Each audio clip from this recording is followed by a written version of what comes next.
പ്രിയപ്പെട്ട അധ്യാപകരെ, രക്ഷിതാക്കളെ, കൊച്ചു കൂട്ടുകാരെ, എല്ലാവർക്കും നമസ്കാരം. ഇന്നത്തെ ദിവസത്തിന്റെ പ്രത്യേകത എന്താ? അതെ, ആഗസ്റ്റ് 15 സ്വാതന്ത്ര്യ ദിനം. നമ്മൾ എല്ലാവരും സന്തോഷത്തോടെ സ്വാതന്ത്ര്യ ദിനം ആഘോഷിക്കുന്നു. ഇന്ത്യക്കാരെ, നമുക്ക് സ്വാതന്ത്ര്യം ലഭിക്കുന്നതിന് വേണ്ടി ഒരുപാട് മഹാന്മാർ ജീവൻ വെടിഞ്ഞിട്ടുണ്ട്. അവരേക്ക് ഓർക്കാനുള്ള ഒരു ദിവസം കൂടിയാണ് ആഗസ്റ്റ് 15. നമുക്ക് എങ്ങനെയാണ് സ്വാതന്ത്ര്യം ലഭിച്ചത്? അക്കടെയാണ് ഞാൻ നിങ്ങളോട് പങ്കുവയ്ക്കുന്നത്. പണ്ട് 400 വർഷങ്ങൾക്ക് മുമ്പ് ഇന്ത്യ ഭരിച്ചിരുന്നത് രാജാക്കന്മാരായിരുന്നു. ആ സമയത്ത് ഇന്ത്യയിൽ ഇഷ്ടം പോലെ പൈസ, സ്വർണം, അരി, ഗോതമ്പ്, കുരുമുളക്, ഏലം, അങ്ങനെ വേണ്ടതെല്ലാം ഇന്ത്യയുടെ തന്നെ ഉണ്ടായിരുന്നു. അങ്ങനെ ഇരിക്കുമ്പോൾ രാജാറിഞ്ഞു, ദൂരെ ഇംഗ്ലണ്ടിലുള്ള ഇംഗ്ലീഷുകാരറിഞ്ഞു, ഇന്ത്യ എന്ന് പറയുന്ന രാജ്യമുണ്ട്, ഒരുപാട് പൈസയുള്ള സ്ഥലമാണ് എന്നൊക്കെ. അവരെന്താ ചെയ്തതെന്ന് അറിയോ? കുറെ ഇംഗ്ലീഷുകാർ കപ്പലിൽ കയറി ഇന്ത്യയിലേക്ക് വന്നു.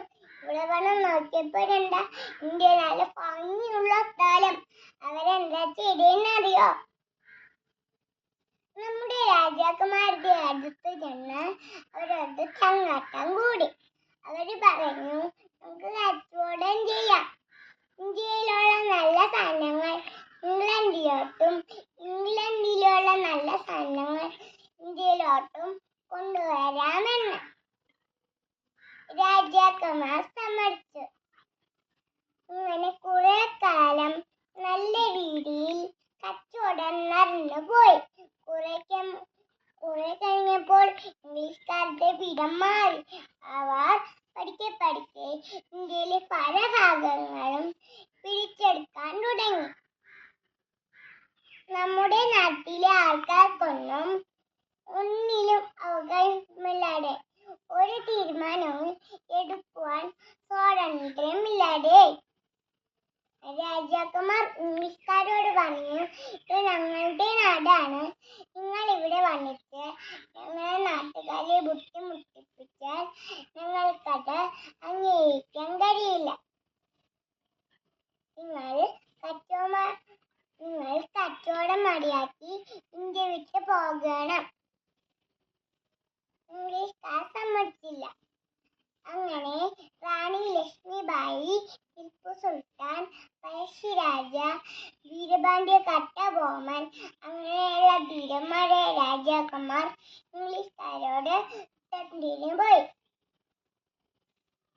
ഈ ഇംഗ്ലീഷുകാരുണ്ടല്ലോ, അവരെല്ലാം യുദ്ധത്തിൽ തോൽപ്പിച്ച് കൊന്നുകളഞ്ഞു. അങ്ങനെ പതുക്കെ ഇന്ത്യ മുഴുവൻ ഇംഗ്ലീഷുകാർ പിടിച്ചെടുത്തു. പാവ നമ്മൾ ഇന്ത്യക്കാർക്ക് ഒന്നിനും അവകാശമില്ലാതെ. അങ്ങനെ ഇംഗ്ലീഷുകാർ നമ്മളെ ഇന്ത്യക്കാരെ ദ്രോഹിച്ചുകൊണ്ടേയിരുന്നു. കുറെ കാലം കഴിഞ്ഞപ്പോൾ മഹാത്മാഗാന്ധി, ജവഹർലാൽ നെഹ്റു, ഭഗത് സിംഗ്, ബാലഗംഗാധര തിലക്, നേതാജി സുഭാഷ് ചന്ദ്രബോസ് തുടങ്ങിയ നേതാക്കന്മാർ വന്നു. അവർ ഇംഗ്ലീഷുകാരോട് പറഞ്ഞു, ഇന്ത്യ ഞങ്ങളുടെ രാജ്യമാണ്, നിങ്ങൾ ഇന്ത്യ വിട്ട് പോകണം. ഇംഗ്ലീഷുകാർ അവരെല്ലാം എതിർത്ത് തോൽപ്പിച്ച് ജയിലിലടച്ചു.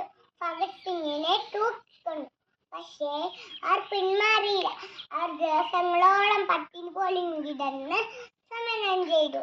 ഗാന്ധിജി തന്റെ അഹിംസാ മാർഗത്തിലൂടെ സമരം ചെയ്ത് ഇംഗ്ലീഷുകാരെ എതിർത്തു. എല്ലാ ഇന്ത്യക്കാരും ഒത്തൊരുമിച്ച് നിന്ന് ഇംഗ്ലീഷുകാരെ ഓടിച്ചൂടാൻ പല മാർഗങ്ങളും സ്വീകരിച്ചു. അവസാനം ഇംഗ്ലീഷുകാർക്ക് ഇന്ത്യ വിട്ടു പോകേണ്ടി വന്നു. 1947 ആഗസ്റ്റ് 15-ന് മുഴുവൻ ഇംഗ്ലീഷുകാരും ഇന്ത്യ വിട്ടുപോയി. ഇംഗ്ലീഷുകാരിൽ നിന്ന് നമ്മുടെ ഇന്ത്യക്ക് സ്വാതന്ത്ര്യം ലഭിച്ചു. അങ്ങനെ എല്ലാ വർഷവും ആഗസ്റ്റ് 15 ഇന്ത്യക്കാർ സ്വാതന്ത്ര്യ ദിനമായി ആചരിക്കുന്നു. എല്ലാവർക്കും സ്വാതന്ത്ര്യ ദിനം ആശംസകൾ നേരുന്നു. ജയ് ഹിന്ദ്.